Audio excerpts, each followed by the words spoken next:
Hello et bienvenue dans ce nouveau podcast. Aujourd'hui, on va parler de Human Design. Je sais que c'est un sujet que vous aimez beaucoup et j'avais envie de vous faire ce podcast pour vous parler un petit peu de ma vision de cet outil et de ma lecture. Parce que bien sûr, c'est un outil d'interprétation comme le tarot, comme l'astrologie, etc. Ça dépend vraiment de la personne qui vous fait votre thème, puisqu'il y a une partie d'interprétation et on a tous une lecture différente du Human Design. Après, c'est vrai que je n'ai pas suivi le chemin classique pour apprendre à me servir du Human Design et j'ai vraiment une lecture différente. J'utilise beaucoup mon intuition en fait quand je fais des thèmes et j'avais envie du coup de vous parler un petit peu de ça.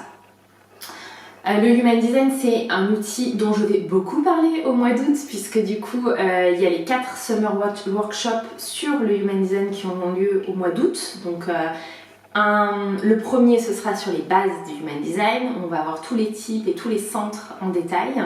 Le deuxième, ce sera sur communiquer et vendre en fonction de son Human Design. Ça sera hyper cool aussi pour les entrepreneurs, c'est vraiment chouette. Il y aura le troisième workshop sur les relations en Human Design et le quatrième sur faire ses choix, comment faire des choix alignés en fonction de son Human Design. Donc ça va vraiment aussi, ces 4 workshops pour vous permettre de mieux comprendre vous, comment vous fonctionnez, mais c'est aussi des summer workshops qui peuvent vous permettre de lire un petit peu les chartes Human Design. Alors on rentre pas dans le détail des portes, des canaux, etc. mais ça va vous permettre quand même de lire déjà toutes les informations, de les interpréter, de les comprendre. Et pareil, au niveau des centres, ça va déjà vous donner de grandes indications si vous avez envie de regarder un petit peu les personnes autour de vous, vos clients, tout ça. Vous aurez déjà des bases pour la lecture du HD. J'ai découvert le Human Design en début 2019, ça fait plus d'un an. Ça a été une révolution pour moi. Vraiment, ça a été un outil complètement révolutionnaire, où je me suis non seulement retrouvée, mais j'ai découvert que j'étais projecteur. J'en ai parlé plusieurs fois, mais ça a vraiment changé les choses dans ma vie puisque j'ai compris que j'avais une énergie basse. J'ai compris que j'étais pas forcément faite pour vendre comme tout le monde, que mon aura était différente, etc., etc. Ça m'a vraiment apporté beaucoup de clés, beaucoup d'informations sur moi et beaucoup de clés. Je me suis lancée à fond dans le Human Design quand je l'ai découvert. J'ai acheté le bouquin, j'ai regardé plein de vidéos, j'ai commencé à suivre plein d'américaines qui font du HD, à comprendre, à essayer de décrypter, etc. Et en fait, je me suis vite rendu compte que j'avais une facilité de compréhension de cet outil, que vraiment c'était facile et simple et fluide pour moi et que j'avais pas besoin de 1000 explications. Et surtout que j'avais ma propre lecture et qu'en fait, toutes les professionnelles américaines que je suivais sur le sujet, chacune avait sa propre interprétation et sa propre lecture. Encore une fois, ça reste un outil, donc rien n'est figé, on n'est pas obligé de l'utiliser de telle ou telle façon. Et d'ailleurs, on peut l'utiliser pour plein de choses. On peut l'utiliser sur un plan alimentaire et physique, on peut l'utiliser sur le plan de l'amour, on peut l'utiliser sur vraiment tous les plans. On peut vraiment avoir plein de lectures différentes. Du coup, forcément, moi je l'ai utilisé dans l'entrepreneuriat pour me tourner vers la communication, vers la vente, vers tout ce qui est mission de vie aussi, c'est hyper intéressant. Et je me suis surtout rendu compte, mais ma pratique a vachement évolué en fait, en un an. Au début, je faisais des thèmes très scolaires, j'ai envie de dire, où c'était à l'écrit. Je rendais un livret avec toutes les portes, tous les canaux, tous les centres, où tout était expliqué et mon interprétation à la fin. Puis après j'ai fait ça avec un entretien parce que je trouvais ça important d'avoir un rendu oral du thème avec la personne et de pouvoir échanger, de pouvoir lui poser des questions sur certaines choses, notamment sur ses conditionnements, parce que dans le Human Design on peut venir voir nos conditionnements aussi. Donc après je faisais ça, puis après je me suis rendu compte que c'était lourd pour moi cette structure et que finalement j'étais pas sûre que ça apporte tant que ça aux gens d'avoir ce livret avec toutes ces informations. Donc j'ai complètement déconstruit tout ça et j'ai enlevé complètement l'écrit et je suis passée à un format entièrement oral où je faisais de l'interprétation de thèmes, par exemple dans Business and Life, les petits formats, les coaching flash que j'avais lancés, où du coup je me servais de la charte de ma cliente et c'était vraiment en mode coaching et discussion et au fur et à mesure je lui donnais des infos ou alors elle me donnait des infos, je lui disais bah oui ça se voit sur ta charte, etc., etc. Et on venait travailler comme ça au fur et à mesure. Ça c'était vraiment quelque chose que j'avais aimé, mais je trouvais qu'à la fin il lui restait rien et je trouvais ça vraiment dommage qu'il lui reste rien. Donc du coup, quand j'ai lancé Wild Woman et que j'ai dit que j'allais faire les thèmes de mes Wild Woman, donc elles sont 21 et que j'allais faire les 21 thèmes des Wild Woman, je me suis dit il faut que je trouve un format qui soit rapide pour moi parce que je savais pas quand j'ai lancé Wild Woman combien elles seraient et elles pouvaient être 50 comme elles pouvaient être 5, hein, on est bien d'accord, mais du coup 21 ça fait quand même pas mal de boulot pour faire les thèmes. Et je me suis dit, t'adores l'audio, fais les thèmes en audio. Et du coup, j'ai commencé à faire les thèmes en audio et à les faire de manière complètement différente. Ça faisait quelques temps que j'avais pas fait de thèmes structurés, puisque les derniers, comme je vous dis, je les avais fait en discussion sur plusieurs séances avec mes clientes. Et du coup, je me suis mis face à la première charte de Wild Woman et en fait, je l'ai fait de manière très intuitive. Il n'y a pas eu de logique. Je ne me suis pas mis un ordre comme je pouvais faire avant où je regardais d'abord les centres, après les canaux, après les portes. Là, ça a été beaucoup plus fluide. Je me suis vraiment laissée embarquer. Qu'est-ce qui m'appelle le plus sur son schéma? Qu'est-ce qui me saute aux yeux tout de suite? Et je suis partie de là et d'un point A, point B, etc., etc. Et du coup, maintenant, je l'ai fait à l'oral en podcast, ce qui permet aussi à mes clientes de réécouter, ce qui me permet à moi d'être beaucoup plus naturel et fluide dans ce que je dis et de pouvoir aussi poser des questions et déblayer même des choses en même temps que je fais le thème, puisqu'il y a des conditionnements où je peux déjà venir déblayer comme ça à l'oral en podcast, quoi. C'est un format qui a énormément plu aux femmes qui font l'expérience Wild Woman. Elles ont adoré le format audio parce que c'est simple, on peut l'écouter en voiture, on peut l'écouter partout. Elles ont adoré, elles ont bien sûr eu des méga révélations. De toute façon, cet outil est un outil de révélation, vraiment. Et c'est un outil qui, pour moi, ouvre les possibilités. Alors on a le choix, hein. C'est comme un thème astral, c'est comme d'aller voir une voyante, c'est comme plein de choses. Tout ce qui est ésotérique, on a le choix. On a le choix de le transformer, de le figer et d'en faire quelque chose de très strict et de très enfermant, ou on a le choix d'en faire quelque chose de très léger, de très flexible, de très ouvert, qui nous ouvre justement plein de possibilités. Moi, c'est ça que j'ai choisi pour le Human Design. C'est vraiment cette voie-là que j'ai choisie. Pour moi, il n'y a pas de « tu ne peux pas ». Il n'y a pas de « c'est impossible de ». Il n'y a pas ça. Ça ne va pas avec mes valeurs puisque je nourris vraiment cette croyance que tout est possible. Donc je ne peux pas apporter un outil et dire « Ah, ben d'après ton Human Design, tu ne peux pas faire ça, tu ne peux pas faire ci ». C'est pas vrai, c'est pas vrai.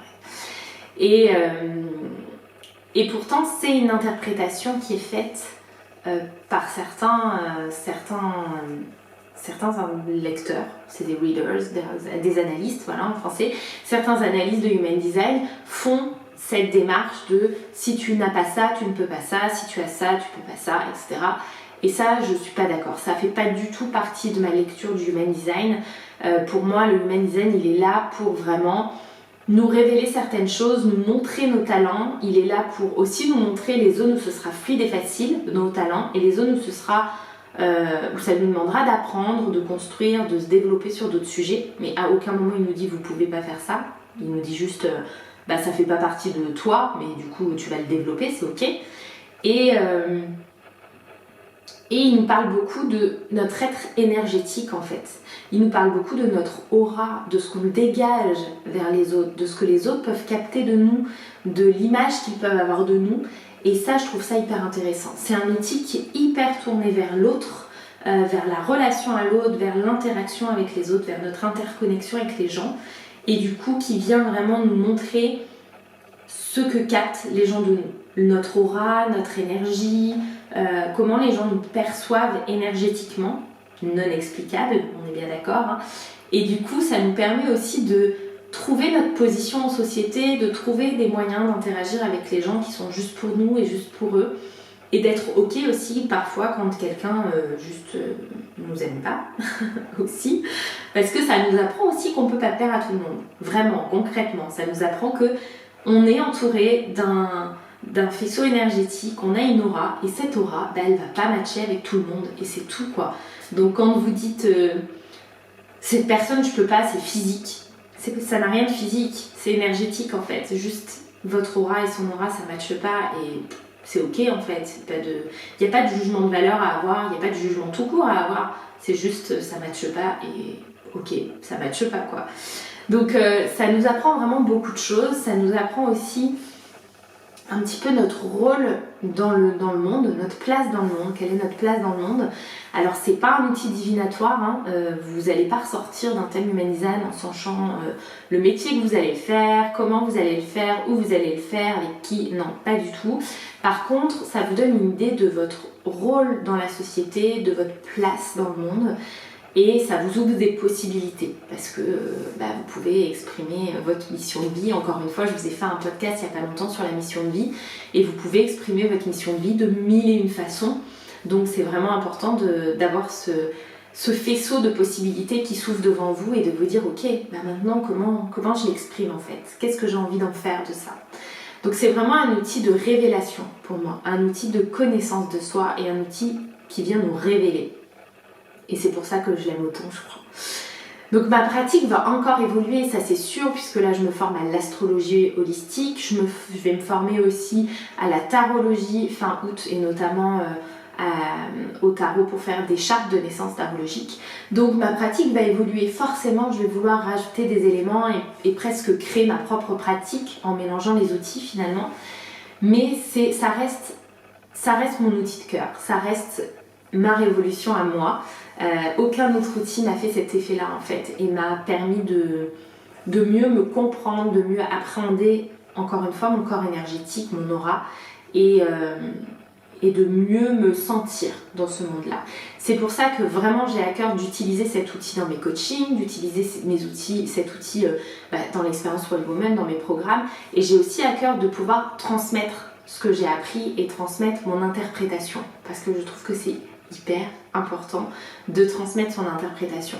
C'est ce que je vais faire du coup dans les Summer Workshops au mois d'août. C'est ce que je fais aussi dans mes lives sur mon groupe privé Facebook, des lives 100% gratuits où j'ai envie de pouvoir partager et d'en parler régulièrement avec ma communauté. Mais dans les Summer Workshops, on va aller beaucoup plus loin parce que vraiment je vais vous donner du contenu, je vais vous donner de la matière pour que vous arriviez aussi vous à décrypter pas tout votre schéma comme je vous ai dit, mais quand même déjà une grande partie du schéma. Parce que vraiment j'ai à cœur de vous transmettre cet outil aussi différemment, pas forcément en faisant le thème de chaque personne, puisque de toute façon des thèmes seuls je n'en fais pas. Spoiler alerte, je réouvrirai quelque chose à la rentrée, en tout cas cette fin d'année avec du Human Design, où il y aura du coup le thème à l'intérieur.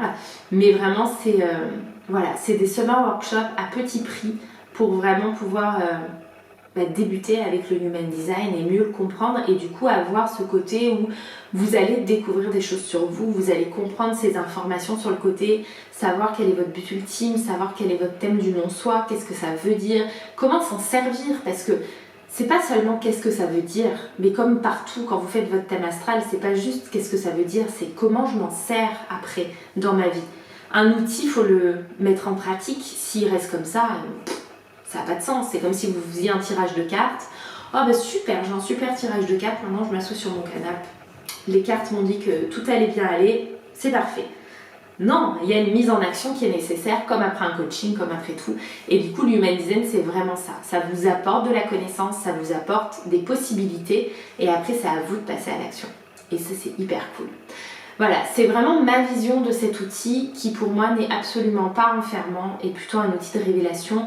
Et j'ai fait le thème de quelqu'un que j'aime beaucoup il n'y a pas très longtemps, qui n'était pas du tout Human Design, qui trouvait ça hyper enfermant et qui a en fait adoré son thème et qui a trouvé pas du tout enfermant, au contraire.